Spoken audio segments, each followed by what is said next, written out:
Hey everybody, Mike Gable, PontoonHydrofoil.com, and listen, we still get excited about doing pontoons with VARA foils. We've been doing it for some time. This is hull number whatevereth. We don't give out the numbers on that, but we've done just tons of these things. But this Tahoe came in, it's actually a 2000 model. Only able to do 22 miles per hour, 21.9, which I actually saw in saltwater, and 22 miles in freshwater with 5 people on it. So that was on the freshwater side. On the saltwater side, we only saw 21.9, but that was with 4 people, full fuel, and then all the safety gear. So in other words, we did the test of the boat with nothing in it and 5 people, no safety gear, no anchors, no life jackets, you know, the rest of the gear that you're required to have. And that was kind of just a survey to make sure the boat was the boat that the owner wanted. And so we helped him out with that, and then we went out and then did a real test in the salt water, and that test came out to be 21.9, was the highest number we saw, trimmed out as fast as we could possibly go with 4 people, you know, cooler, their stuff, and then all the safety gear. So there's a little bit difference or a correlation there that you may be able to come up with. But anyhow, this is an LTZ 2285 Tahoe, 2020, has a 90 horsepower command thrust on it from the same year. Same dual axle trailer sitting here. Gentleman got a great deal on it. As you can see, boat's in really good shape. It's got some cleanup, but the engine only had 9 hours. So briefly, here's what we did. The owner just couldn't stand doing 21.9, 22 miles per hour. So he came to us and said, hey, let's do a hydrofoil. And then while we're at it, let's do a VARA foil. So that's what we did. He came to us and said, let's do a VARA foil hydrofoil, and then let's do the VARA Skin. Okay, so sorry about that mess up, but we also underneath here, you'll get to see some shots. I'll insert them into the video. But underneath we have a VARA Skin application with a VARA Foil, hydrofoil, adjustable hydrofoil, you know, also included. And then as part of that kit, as you know, the VARA plate comes along. So we'll show you the fit of all those above.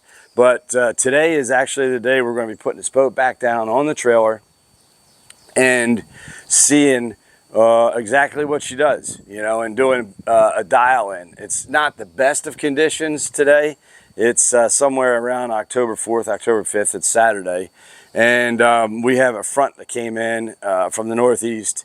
So we're going to go out in some probably, you know, gusty conditions, hopefully get some film, get some video, pre-dial-in, post-dial-in.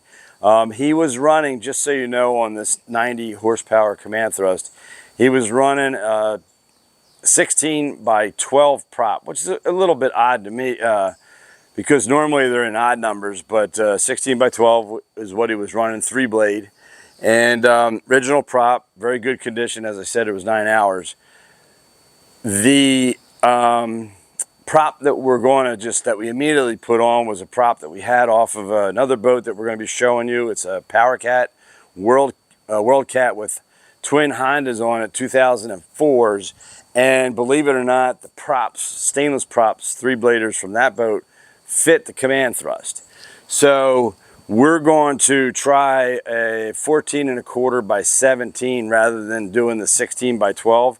Reason for that is the 16 by 12 had 5,800 RPMs at that 21.9 miles per hour or 22, whatever you want to use. So we were pretty much getting to the upper end of the TAC or the RPMs that are recommended by the manufacturer. So what we're going to do is we're just going to start out with the 14.25. That's all we could get in time for this actual dial-in today.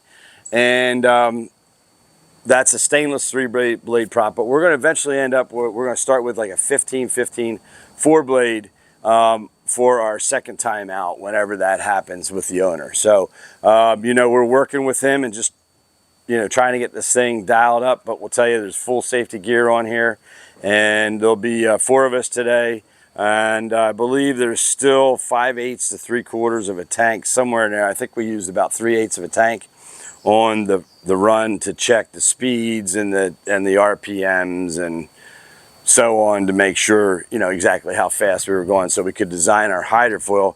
As you know, we design our hydrofoils around the boat and what it does, not around a one-size-fits-all platform basis. So this hydrofoil, for your knowledge, ended up being 53 inches between the hull to hull dimension. So it's actually a pretty good sized foil. So we're going to be producing quite a bit of lift. We're going to go out and test all that. We may end up going from our normal starting point of 2 degrees to possibly 1 degree. That's how much lift we think we're going to be creating. But time will tell, right? So we're going to do that run today, and you guys will get pieces and parts of that information. And we just wanted to say thank you to all. Heads up to our 242s and all our peeps in the in Bermuda. You know, they've dodged quite a few hurricanes this year.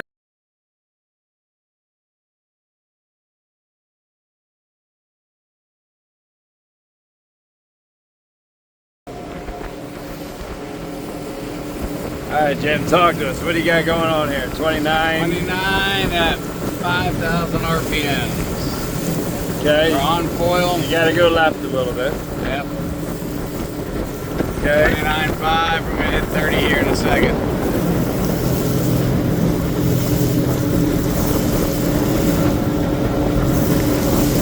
All right. Try to bump up, and I guarantee you'll hit 30. Just one bump.